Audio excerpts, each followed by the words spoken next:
Hello students, स्वागत है आप सभी का हमारे यूट्यूब चैनल स्पोकन इंग्लिश तक पे। तो डियर, जैसा मैंने आपको पिछले वीडियो में बताया था कि डियर ये चैनल मैंने हिंदी मीडियम वाले खास करके, ऐसा नहीं है कि there will be a videos in English only, तो यहाँ पर सिर्फ इंग्लिश में भी वीडियोज़ होंगी। बट मेरा जो मकसद है वो है कि आप ग्रामीण इलाके में अगर ज़्यादा से ज़्यादा इस वीडियो को शेयर कर पाएँ और बिल्कुल फंडामेंटल से चीज़ें हम सीख रहे, तो बिल्कुल फंडामेंटल से हम स्टार्ट करेंगे spoken English grammar. I think कि पहली बार मैंने शुरू भी किया है कि स्पोकन इंग्लिश ग्रामर को पढ़ा जाए, ना कि ग्रामर को पढ़ा जाए। क्योंकि जब हम ग्रामर पढ़ते हैं तो ग्रामर में क्या होता है कि हम वहाँ पर एडवांस लेवल या इंग्लिश ग्रामर की बात करते हैं। Now I am talking about spoken English grammar. अब हम बात कर रहे हैं स्पोकन इंग्लिश ग्रामर की। ये स्पोकन इंग्लिश ग्रामर होता क्या है? तो ये स्पोकन इंग्लिश ग्रामर में हमने लास्ट क्लास में सीखा था कि सब्जेक्ट बोल रहा हूँ, लेटर पढ़ा था, साउंड पढ़ा था हमने, फिर हमने वर्ड के बारे में थोड़ा सा पढ़ा था कि वर्ड क्या होता है। तो आज हम फ्रेज एक पार्ट है, तो फ्रेज को ना पढ़ते हुए हम थोड़ा सा आगे चल रहे। फ्रेज हम कभी लेटर ऑन डिस्कस करेंगे, क्योंकि जब आपका थोड़ा सा कम्युनिकेशन बिल्ड होगा ना, फिर हम फ्रेज के बारे में ज़्यादा डिटेल जानकारी आपको देंगे, क्योंकि फ्रेज के हम पूरा काइंड्स करेंगे। तो आज जो हम करने वाले हैं डियर स्पोकन इंग्लिश ग्रामर में, आज हम ये देखने वाले हैं सेंटेंस के बारे में कि ये सेंटेंस होता क्या है, इसके काइंड्स कितने होते हैं। तो देखो, छोटे छोटे वीडियोस मैंने आपके लिए बोला था। तो आज हम जो करेंगे क्या, वो शुरू में मैं बता दूं आपको। इसको हम करेंगे डिफाइन और इसके साथ हम इसके देखेंगे काइंड्स। नेक्स्ट वीडियोस में आपको काइंड्स के बारे में डिटेल जानकारी मिलेगा। तो आज हम सीखेंगे डेफिनेशन, सेंटेंस का बिल्कुल करेक्ट डेफिनेशन जो होना चाहिए। तो चलिए शुरू करते हैं डियर।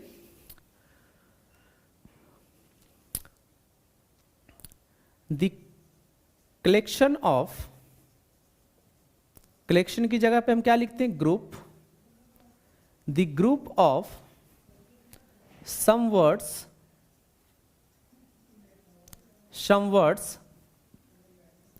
having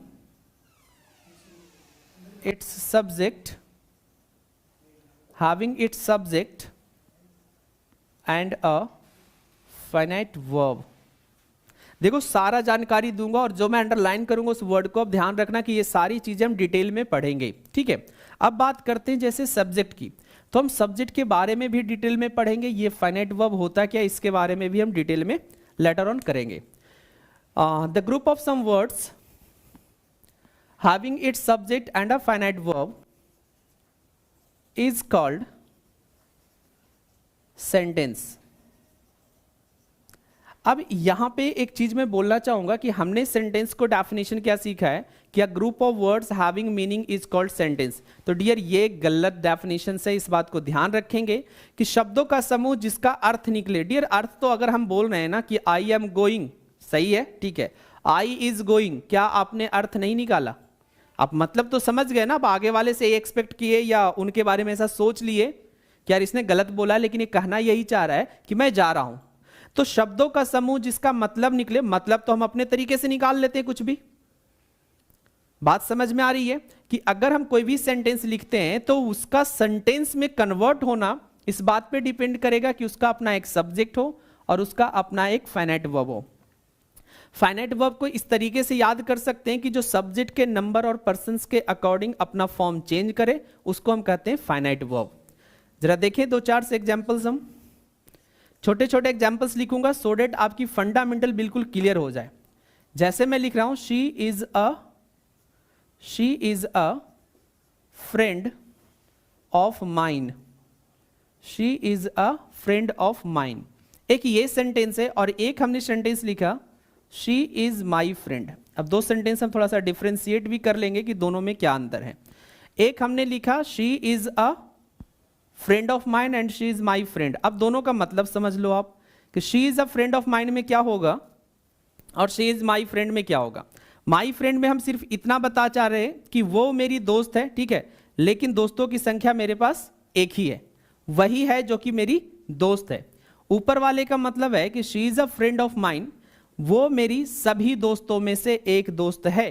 तो देखिए, ये सेंटेंस का फॉर्म हुआ कि अब देखिए शी के अकॉर्डिंग यहां पर इज आया, शी के अकॉर्डिंग यहां पर इज आया। अगर मैं इसी को कर दूं दे, तो दे आर माई फ्रेंड्स लिखेंगे हम, दे आर माई फ्रेंड्स लिखेंगे। अब इस चीज को समझिए जरा कि दे आर माई फ्रेंड्स लिखने का मतलब हुआ कि दे के साथ हमने किसका कॉम्बिनेशन किया, आर का। तो इसी को हम कह रहे हैं फाइनाइट वर्ब। जो सब्जेक्ट के अकॉर्डिंग अपना फॉर्म चेंज करता है उसको हम कहते हैं फाइनाइट वर्ब। तो सब्जेक्ट सेंटेंस को डिफाइन करने के लिए एक सब्जेक्ट का होना और एक फाइनाइट वर्ब का होना जरूरी है, अदरवाइज ये चीजें गलत हो जाएगी। तो बिल्कुल छोटा सा डेफिनेशन था कि सेंटेंस को हम कैसे जाने कि कलेक्शन या group of some words having its subject and finite verb, उसको हम सेंटेंस कहते हैं। अब हम बात करेंगे इसके काइंड्स की। कितने काइंड्स होते हैं, आई होप आपको पता होगा। तो सिर्फ हम यहां तक ही डिस्कस कर रहे हैं कि काइंड्स कितना होगा। जब हम पहले की बात करते हैं तो ये होता हमारा असर्टिव सेंटेंस, दूसरे की बात करें तो दूसरा होता हमारा इंटेरोगेटिव सेंटेंस, इंटेरोगेटिव सेंटेंस। तीसरे की बात करें तो ये एक होता है इंपेरेटिव सेंटेंस,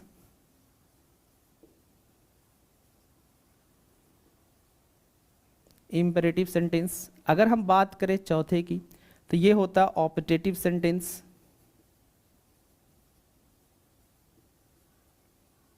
देखिए मैं आपको स्पोकन पॉइंट ऑफ व्यू से बता रहा हूं, इस बात को आप ध्यान रखेंगे। एक होता है एक्सक्लामेटरी सेंटेंस और एग्जाम पॉइंट ऑफ व्यू से एक और मैं आगे आपको लिखूंगा एम्फैटिक सेंटेंस। तो इतने तरीके के सेंटेंस हैं जो हमें जानने को मिलेंगे नेक्स्ट क्लास में कि अगर हम सेंटेंस को डिफाइन कर दिए तो सिर्फ डेफिनेशन ही काम नहीं आएगा, क्योंकि डेफिनेशन से हमें सेंटेंस बनाने भी आना चाहिए। और उसके साथ साथ इतने तरह के सेंटेंस हम बनाना सीखेंगे एक एक करके, और सारी को मैं सिंगल सिंगल वीडियोज में दूंगा। इस बात को आप ध्यान रखेंगे कि एक वीडियोज में ये आएगा, एक वीडियोज में ये आएगा, इस तरीके से करके, सो डैट आप बिल्कुल इंटरेक्टिव तरीके से सीख सके, आपको कभी बोरिंग ना लगे कि काफी लंबा वीडियो और मुझे देखना भी है। तो आई होप सेंटेंस समझ में आया होगा कि सेंटेंस हम कहेंगे किसको, एक सब्जेक्ट और एक उसका फाइनाइट वर्ब होना जरूरी है, तभी वो सेंटेंस कहलाएगा। जैसे यहां पर ये सब्जेक्ट था और ये फाइनाइट वर्ब था।